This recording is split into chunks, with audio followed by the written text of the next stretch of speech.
Sebenarnya saya enak nih ngobrolnya di Indonesia Lawyers Club, di sebelah saya presidennya yang ngomong hukum tuh pasti lebih enak.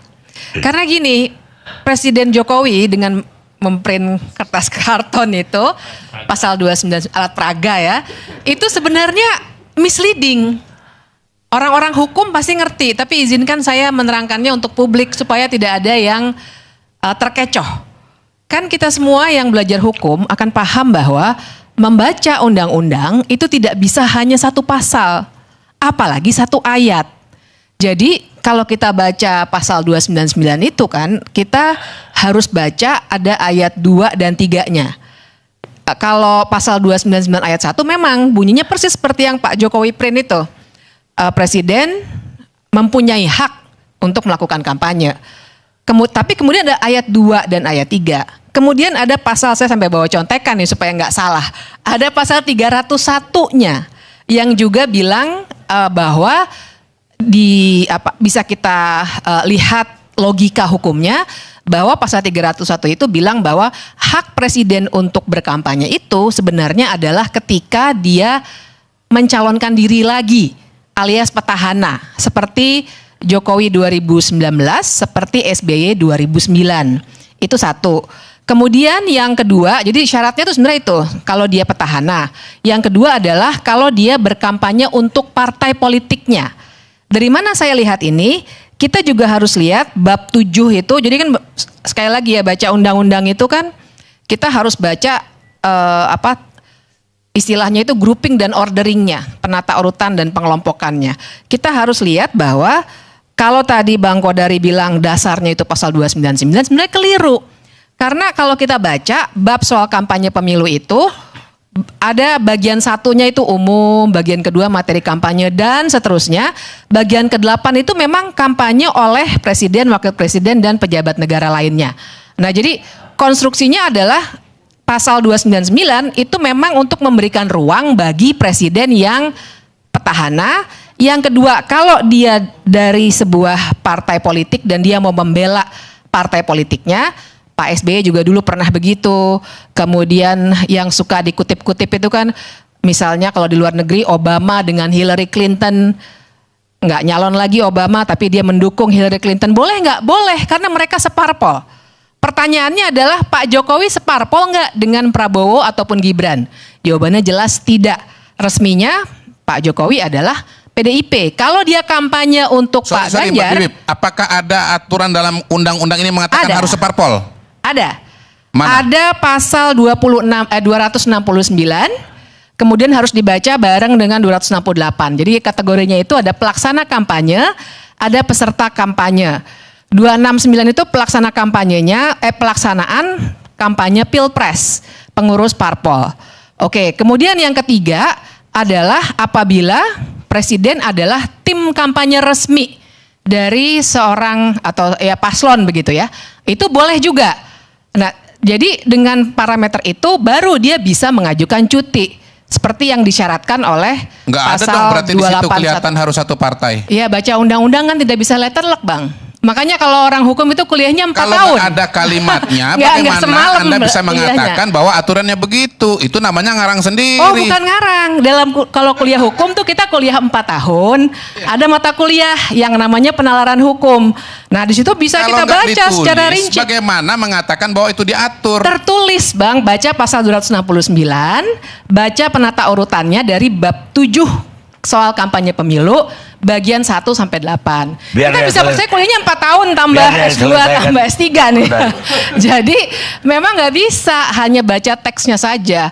Tapi yang mau saya persoalkan di sini sebenarnya bukan soal berdebat soal teks. Saya kira sudah mungkin lebih dari 10 kali saya berdebat dengan tim dari 02 berdebatnya di soal teks. Tapi saya mau bilang sebenarnya kan kita juga harus lihat tujuan pengaturan itu apa sih? Tujuan pengaturannya adalah untuk memberikan pagar-pagar. Di negara demokratis, yang demokratis ya, manapun di dunia ini, memang nggak boleh kampanye dalam relasi keluarga. Yang diperbolehkan adalah relasi elektoral. Misalnya Pak Jokowi kampanye untuk Pak Ganjar. Itu sebenarnya boleh, sama dengan SBY dulu. kampanye untuk Demokrat, jadi partainya. Nah, itu tadi karena konteksnya adalah pembatasan kekuasaan dan tidak boleh ada politik dinasti. Negara demokratis manapun tidak akan mengizinkan ada politik dinasti. Makanya tidak diatur hal seperti itu. Jadi, seandainya Pak Jokowi mau mengajukan cuti, menurut saya juga sebenarnya tidak bisa.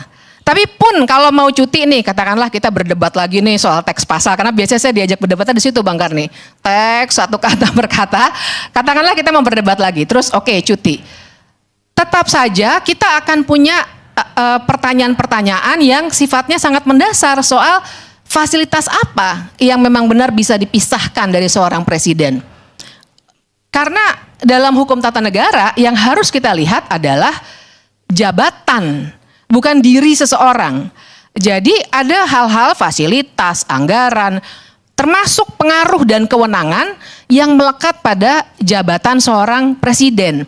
Dan itu nanti yang tidak bisa dipisahkan. Nah, satu lagi yang ingin saya ingatkan adalah terang saja sekarang publik jadi punya asosiasi macam-macam. Betul memang sih katanya kan Pak Jokowi, saya menjawab pertanyaan wartawan. Oke, setuju. Tapi memang tidak bisa dihindari situasi di mana kita semua warga begitu melihat langsung mengasosiasikan bahwa akan ada dukungan yang akan langsung dinyatakan, terutama dalam kondisi seperti ini ya, di mana agak susah gitu untuk naik di atas 50%. Pada suatu hari nanti, saya sebenarnya cukup meyakini ini, Pak Jokowi akan ikut dalam kampanye, rapat akbar bilang saya mendukung anak saya. Saya cukup meyakini itu akan terjadi pada suatu saat, tapi di luar itu pun yang tadi kita sudah diskusikan sedikit, ada kampanye terselubung yang sebenarnya sudah terjadi. Lagi-lagi kalau kita bicara begini kan nanti kan jawabannya ya udah laporkan saja. Atau enggak kita berdebat soal pasal. Iya tuh Pak Jokowi memang enggak ada kampanye kok, orang lagi-lagi bagi-bagi bansos misalnya begitu. Atau tidak pakai atribut 02 misalnya, kan kita berdebatnya di detail-detail seperti itu. Padahal kan itulah makanya kita bisa bilang kampanye terselubung yang tidak dinyatakan secara jelas sebagai kampanye, karena lagi-lagi kalau buka undang-undangnya memang debatable. Tapi justru loophole itu, kelonggaran-kelonggaran itu yang dalam amatan saya digunakan untuk berkampanye secara terang-terangan. Kita ini kan orang-orang yang punya akal sehat, punya kompas moral ya. Jadi mungkin kita bisa berdebat di teks pasal, berdebat apakah pakai atribut 02 atau tidak, tapi kan kita bisa melihat, masyarakat biasa yang sebenarnya punya akal sehat ini bisa melihat bahwa ini sih mengkampanyekan anaknya nih. Kalau misalnya dia mengkampanyekan untuk dirinya sendiri dan lain sebagainya, silakan.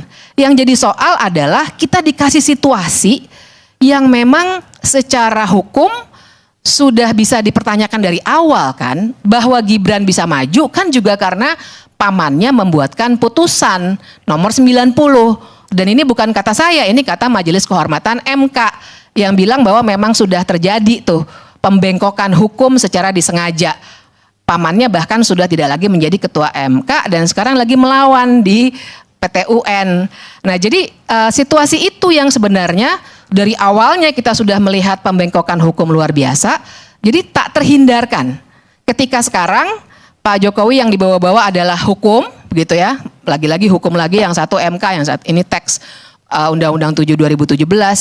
Kita langsung mengasosiasikan, waduh, ini memanfaatkan hukum lagi. Jadi saya kira pas sekali Indonesia Lawyers Club ini mempersoalkan itu, bagaimana ada lubang-lubang dalam Undang-Undang 7 2017 itu yang memang dimanfaatkan Bang Karni sebagai cara untuk melakukan kampanye tanpa mengaku bahwa memang telah mengkampanyekan anaknya yang sebenarnya tidak boleh dalam nilai-nilai konstitusi kita. Lagi-lagi pertanyaan, tertulis nggak tuh nggak boleh anaknya? Ya nggak tertulis, tapi kan kita bisa mikir.